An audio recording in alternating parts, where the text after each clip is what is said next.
Good morning. Good morning, or judge, or whatever, but it's DA. Good morning. Are you Desarian Adams? And this is cause numbers 23, DCCR 0492 and 0493. Mr. Adams is on probation in each of those cases for the third-degree felony offense of deadly conduct discharging a firearm. Was placed on probation September 26th of 2023. Looks like the allegations in those motions are an alleged new offense of fleeing from a police officer in December of 2025, unlawful carrying a weapon December of 2025, failing to associate with disreputable persons or be present at a location where criminal act was committed, failing to report the arrest, failing to perform community service, out past curfew, possessing a firearm in violation of probation, behind in fees in both cases. Mr. Burbank has filed a motion asking that I set a bond in each of the cases. He's on deferred probation. And at this time, there's no bond. Is that correct? Mr. Burbank, you may, Mr. Adams, best you can, raise your right hand. Do you swear or affirm the testimony you're going to give in this hearing will be the truth, the whole truth, and nothing but the truth? Thank you. Mr. Burbank, you may proceed. Right, just for, if I may, just make a brief statement. Sure. These two new offenses are Mr. I need everybody to hold it down. I need you to speak up a little, please. Thank you. These two offenses are misdemeanors. I have talked numerous times to the district attorney. He has cooperated and as much as he can. We do not have the actual police reports except the PC. I don't know if you have the PC or not. I don't, that's what I was Judge, I was looking going to tender for. the copy of the probable cause affidavit to the court. You can tender it. I marked the states as F1, Your Honor. No, any objection to states Oh, one? no, I Thank you.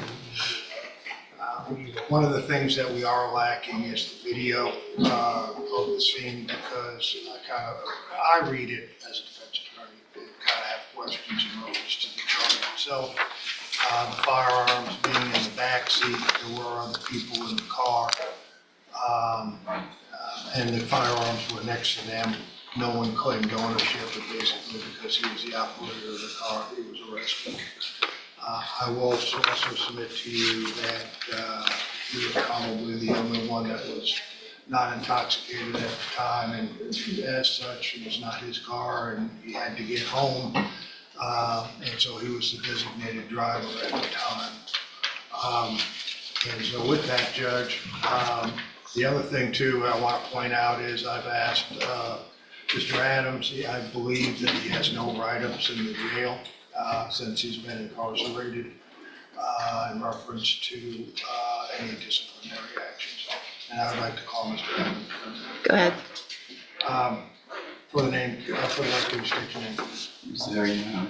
And what I have told the court in reference to your behavior in jail, have you been acting accordingly? Yes, sir. And you have not had any write-ups? No, sir. How long have you been incarcerated? How long have you been in jail? 18 days. 18 days? Yes. Now, you realize that one of the violations is you haven't been doing your community service fully, correct? Yes, sir. Have you addressed that problem since you've been incarcerated? Yes, sir. I connected with my preacher. Speak up. I connected with my preacher. And he's going to Who is your preacher?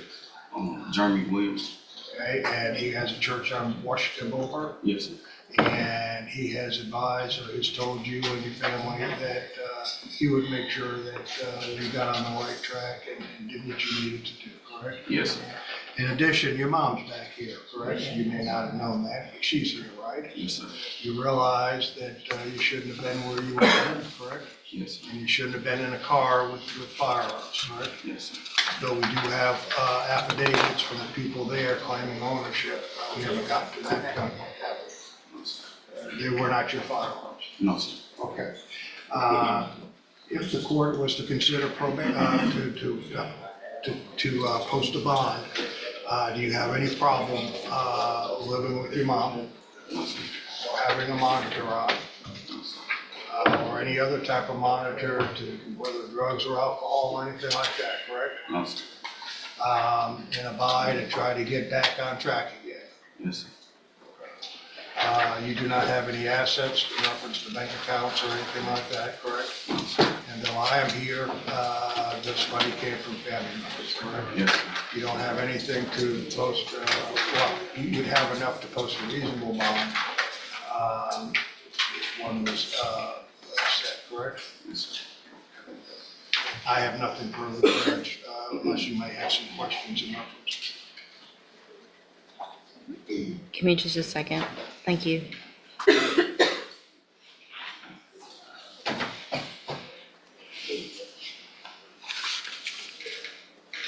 One last, do you have a job? No, sir. Can you get a job? Yes, sir. When was your last job? Construction site in August, In August? And what were you doing on the construction site? flagging. Flagging? Yes, sir. You think you can get that job back? I'm actually getting my CDL. Ms. Joseph hooked me up with the school that I've been getting to, and I'm on my last step of getting my CDL. So you were enrolled in school at the time that this happened, Yes, sir. and you only have one more stage in order to get your CDL license? Yes, sir.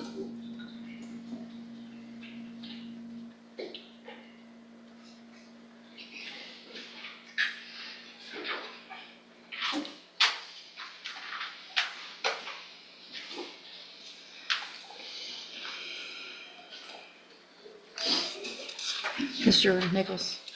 Judge, my concern is this. He's on two probations for being involved in a shooting, 2 deadly conducts. It was a situation where shots were exchanged between 2 different groups of people, and he was on one side of that. And obviously, there wasn't much cooperation from either side, so he ended up with 2 deadly conduct probations. Here we have him in a car with 2 other guys, 3 people, 3 guns. And the reason, once the officer tries to pull them over, they slow roll for a few more blocks. That's why it's eluding and not or fleeing a police officer and not evading in a motor vehicle. And of course, during that time, all 3 guns are hidden under a jacket in the backseat. I don't think that's a coincidence. At this point, the issue is no longer ownership of the weapons. It is repetition, and whether the court is witnessing a pattern rather than an accident. That we haven't delayed pulling over, and then 3 guns are in the back seat. What I don't have is a full case report of all the details, but we can tell that from the probable cause affidavit. I believe the individual he was with is Xavier Kane. And if it's not in that probable cause affidavit, then I'm mistaken, because that's the only information I have. If it is Xavier Kane, he's also on felony probation. He shouldn't be hanging out with him. The information. Who was in the car with you? Lyndon LaSalle. Who's also a felon. Okay. Not just his son, Lyndon LaSalle Junior. Jr.? I looked this up for Mr. Burbank the other day. There is a Lyndon LaSalle Sr. who's a felon. Lyndon LaSalle Jr., I dismissed a unlawful possession of a firearm by a felon case several years ago. That's why I recall his name. Okay. He's certainly a person of ill repute. So he's a prior felon? He may If not be. I think he had a felon. He had a Felon in felon, a prior felony. Okay, but not on anything right That was not the now. reason for that dismissal. Nothing current. I don't believe he has a record, Judge. Who was the other person that was in the car? Jordan Collins. Okay. It doesn't matter to me, honestly, at this point, it doesn't matter. Okay. What else? Anything else?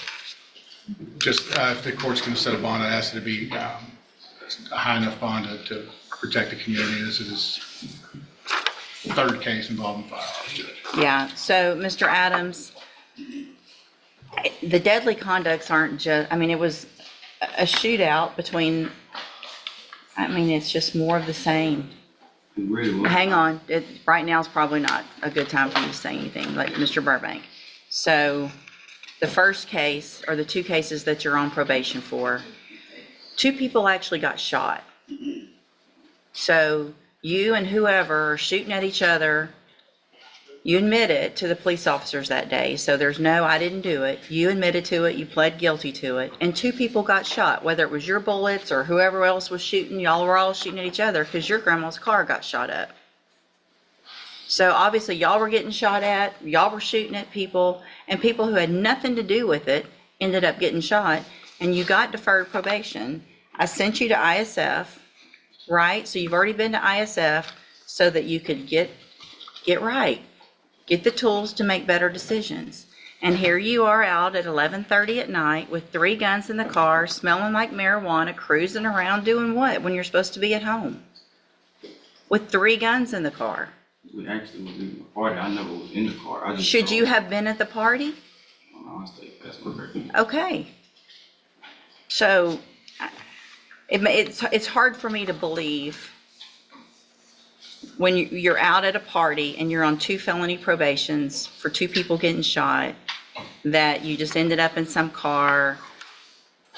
Why didn't you pull over? I'm not asking you to answer right now, but you didn't pull over when they asked you to. When they got behind you, you kept going. So at this time, I'm going to find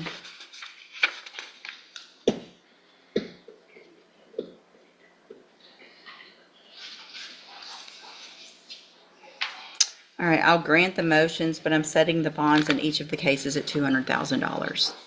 A condition of those bonds, if you make them, is that you will be required, and at some point, I thought I put you on house arrest, but I guess you weren't on house arrest at the time of this? Or were you supposed to be on house arrest? I had paid everything off. Okay, so you will be, if you make the bonds of $200,000 in each case, then conditions of those bonds are that you have to wear a GPS monitoring device and you will be on house arrest. You cannot leave your house except to come to court or visit with Mr. Burbank without my permission. Do you understand? All right, go back with the bailiff. We can set this out next until I get the reports. We'll just do a normal reset and hopefully we'll get it by then. By then, I'll find out if they are filed or have not been filed, whatnot. Okay, thank you. That may make it easier. What unfolds here is not merely a dispute over bond, it is a demonstration of how courts manage risk within the structure of deferred adjudication. The defendant is not being judged for the first time. He is being evaluated against a prior opportunity for rehabilitation, one that followed an admitted exchange of gunfire in which 2 people were injured. 1 vid. The judge's reasoning is institutional rather than emotional. The pattern matters. The prior case involved a shooting. The new allegations involve firearms, late-night presence, and delayed compliance with police. The court does not need certainty about ownership of the weapons to assess risk. It needs only to evaluate proximity, judgment, and compliance under supervision. The $200,000 bonds, coupled with GPS monitoring and house arrest, reflect a calibrated response. The court does not revoke probation outright. It does not deny bond. Instead, it increases the level of constraint proportionate to perceived danger. This is how modern trial courts operationalize the balance between liberty and public safety, through layered conditions rather than categorical decisions. More broadly, the hearing underscores a structural truth about probation in the American system. Deferred adjudication is both mercy and warning. It signals that the state is willing to suspend punishment, but only on the assumption of behavioral reform. When subsequent conduct resembles the original offense, even circumstantially, judicial tolerance narrows. Institutions remember patterns. Courts evaluate trajectories, not isolated moments. And in cases involving firearms, trajectory is often the decisive factor. In that sense, this proceeding is less about one defendant and more about how the legal system interprets repeated exposure to risk. The law does not simply ask what happened, it asks what is likely to happen next and adjusts its authority accordingly. Sometimes, it collapses all at once.